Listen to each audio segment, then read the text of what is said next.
اللہ اللہ اللہ اللہ۔ حضرت علی علیہ السلام نے فرمایا، دعا مانگتے رہو، کیونکہ ممکن اور ناممکن تو صرف ہماری سوچ میں ہے، اللہ کے لیے تو کچھ بھی ناممکن نہیں۔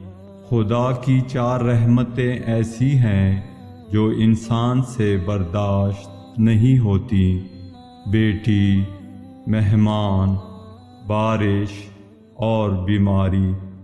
انسان کو تمام پریشانیاں 2 وجہ سے ہوتی ہیں: تقدیر سے زیادہ چاہتا ہے اور وقت سے پہلے چاہتا ہے۔ زندگی میں کبھی کسی کو بھی یہ موقع مت دو کہ وہ تمہارے چہرے سے مسکراہٹ چھین لے۔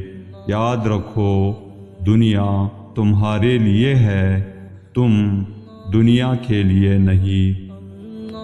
اپنی سوچ کو ہمیشہ اچھی رکھو ہر ایک کے بارے میں، کیونکہ تم جس نظریے سے کسی کو دیکھو گے وہ تم کو ویسا ہی نظر آئے گا۔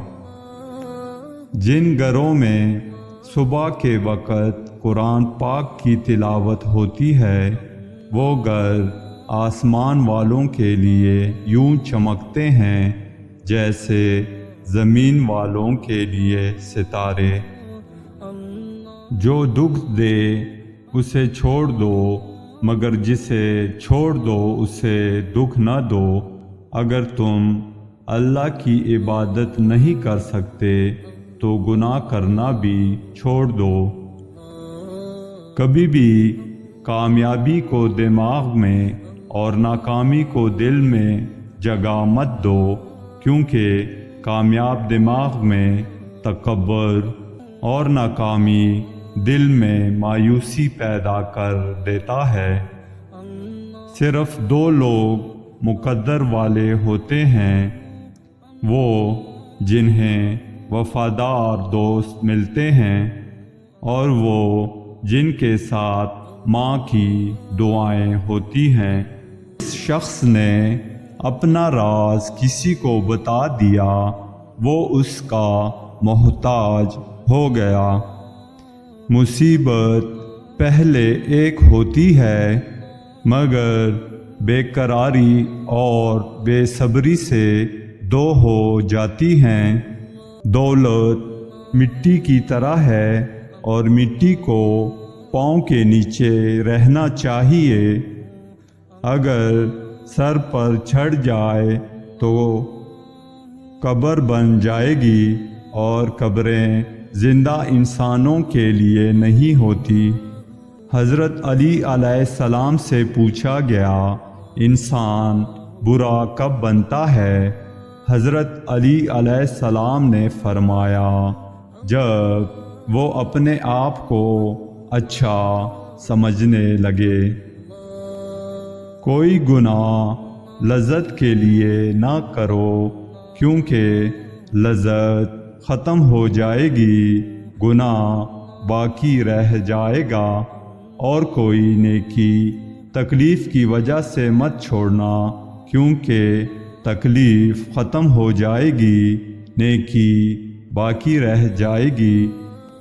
جب تمہارا دل گناہ کے کاموں میں لگنا شروع ہو جائے تو یہ اس بات کی دلیل ہے کہ تمہارا رب تم سے ناراض ہے۔ جس نے تمہارے ساتھ برائی کی ہو، اس کے ساتھ تم احسان کر کے اس کا بدلہ دے دو، کیونکہ احسان بد زبانوں کی بھی زبان بند کر دیتا ہے۔ اگر تم موت کی رفتار کو دیکھ لیتے تو امیدوں سے نفرت کرتے اور کبھی ان کو پورا کرنے میں مصروف نہ ہوتے۔ تمہارے خوف کی یہ حد ہونی چاہیے کہ تم اگر سارے جہاں کے نیک اعمال بھی لے کر جاؤ گے تو اللہ قبول نہیں کرے گا، اور تمہاری امید کی یہ انتہا ہونی چاہیے کہ تم اگر سارے جہاں کے گناہ بھی کر کے جاؤ گے تو اللہ تمہیں بخش دے گا۔ تو دوستو، اگر آپ کو یہ ویڈیو پسند آئی ہے اور اگر آپ چاہتے ہیں کہ اس قسم کی مزید معلوماتی ویڈیو آپ دیکھیں تو اس کے لیے ضروری ہے کہ آپ کو ہمارے چینل کو سبسکرائب کرنا پڑے گا تاکہ ہمارے آنے والی ہر ویڈیو آپ تک فوراً پہنچ پائے۔